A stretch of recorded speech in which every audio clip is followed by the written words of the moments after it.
4 hour news আপডেটে আপনাদের সকলকে স্বাগত জানাই। আজকে যে গুরুত্বপূর্ণ আপডেটটি উঠে এসেছে আমার সকল কর্মচারী বন্ধুদের জন্য, যেটা আপনাদের সকলকে শেয়ার করব, কারণ আপনারা প্রত্যেকেই অধীর আগ্রহে রয়েছেন ডিএ সংক্রান্ত আপডেটটি সবার আগে পাওয়ার জন্য।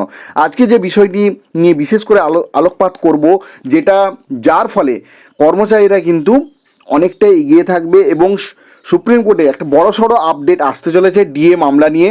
এবং শুনানির আগে সংযুক্ত হলো একাধিক গুরুত্বপূর্ণ নথি। কী গুরুত্বপূর্ণ নথি সংযুক্ত হলো যার ফলে সরকারি কর্মচারী বন্ধুদের মুখে কিন্তু হাসি ফুটতে পারে।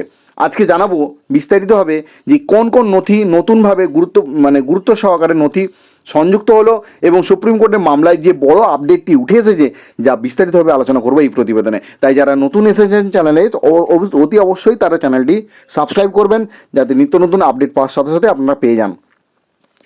আমরা দেখে নেব, আপনারা প্রত্যেকেই জানেন যে এই মামলা শুনানি দীর্ঘদিন ধরেই চলছে এবং শুনানির শুধু বলবো না, এই শুনানিটা প্রায় শেষ পর্যায়ের দিকে চলে এসেছে এবং এই রায়দান পর্ব আর কয়েকটা শুনানির পরেই কিন্তু রায়দান পর্ব আসবে এবং সেই রায়দান কোন দিকে আসতে চলেছে সকলেই কিন্তু আমার সকল কর্মচারী বন্ধুদের চোখ কিন্তু সেই দিকেই থাকছে এবং সকল কর্মচারী বন্ধুরা প্রত্যেকেই কিন্তু আশাবাদী যে ডিএ মামলায় রাজ্য সরকারি কর্মচারী বন্ধুদের জয় কিন্তু সুনিশ্চিত। এখন দেখে নেব আজকে কী গুরুত্বপূর্ণ আপডেট উঠে এসেছে। রাজ্য সরকারি কর্মচারীদের মহার্ঘ ভাতা বা ডিএ মামলা নিয়ে সুপ্রিম কোর্টের যে শুনানি চলছে, তাতে সম্প্রতি কিছু গুরুত্বপূর্ণ পরিবর্তন কিন্তু এসেছে।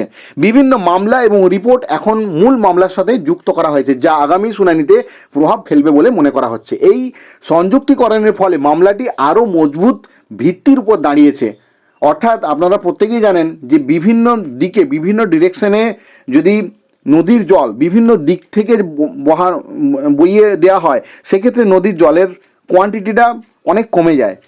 কিন্তু যদি সমস্ত নদীর জল একটা জায়গায় ফেলা হয়, তাহলে সেই জলের পরিমাণ কিন্তু অনেকটা বেশি হয় এবং তার বহমান ক্ষমতাও কিন্তু অনেকটা বেশি থাকে।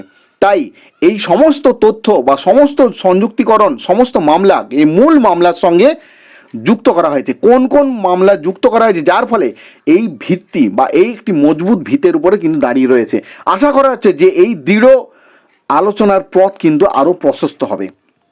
এখন আমরা দেখে নেব আজকে এই প্রতিবেদনের মাধ্যমে যে মূল মামলার সঙ্গে কী জিনিস সংযুক্ত করা রয়েছে। নতুন নথি, মামলার সঙ্গে যুক্ত বিভিন্ন পক্ষে যে নতুন নথি জমা দিয়েছিল সেগুলি মূল মামলার কিন্তু অংশ বা মূল মামলার সঙ্গে কিন্তু যুক্ত করা হয়েছে। আরেকটি সংগ্রামী যৌথ মঞ্চে পেশ করা আবেদনটিও এখন এই মামলার সঙ্গে অর্থাৎ মূল মামলার সঙ্গে যুক্ত করা হয়েছে। আরও একটি রাজ্য সরকার আবেদনের নির্দেশ পরিবর্তনের জন্য যে আবেদন করেছিল সেটিও কিন্তু মূল মামলার সঙ্গে ট্যাগ করা হয়েছে। কন্ডেম মামলা, 3টি কন্ডেম মামলা রয়েছে।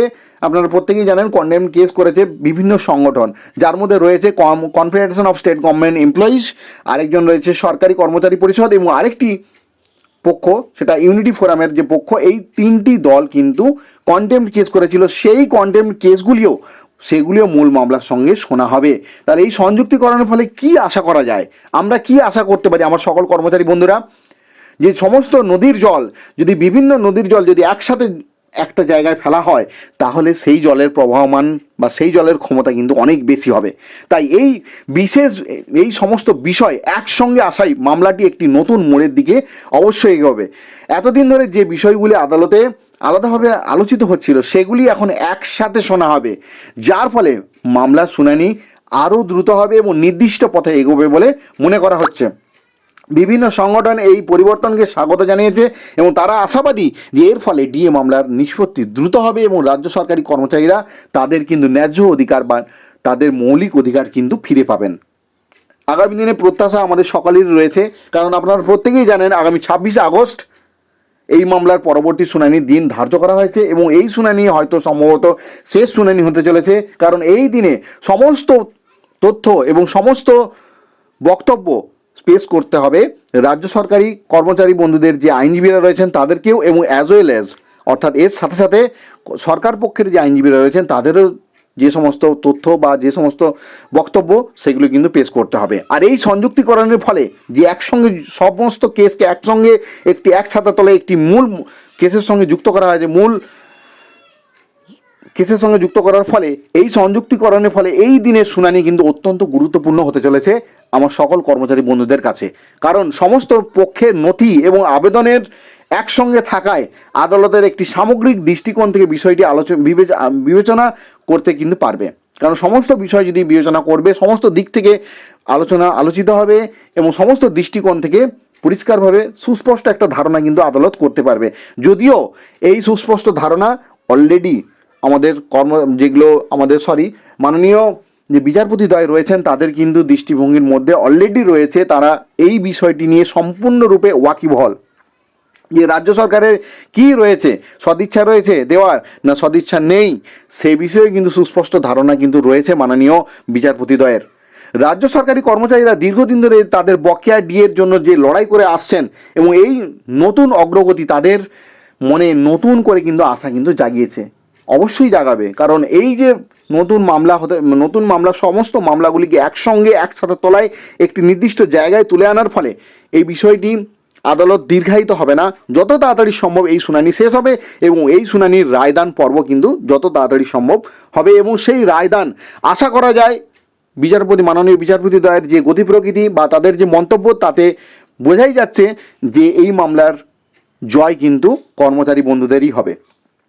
এখন দেখার বিষয় সুপ্রিম কোর্ট এই বিষয়ে কি রায় দেয় এবং রাজ্য সরকারি কর্মচারীদের দীর্ঘদিনের প্রতীক্ষার অবসান হয় কিনা।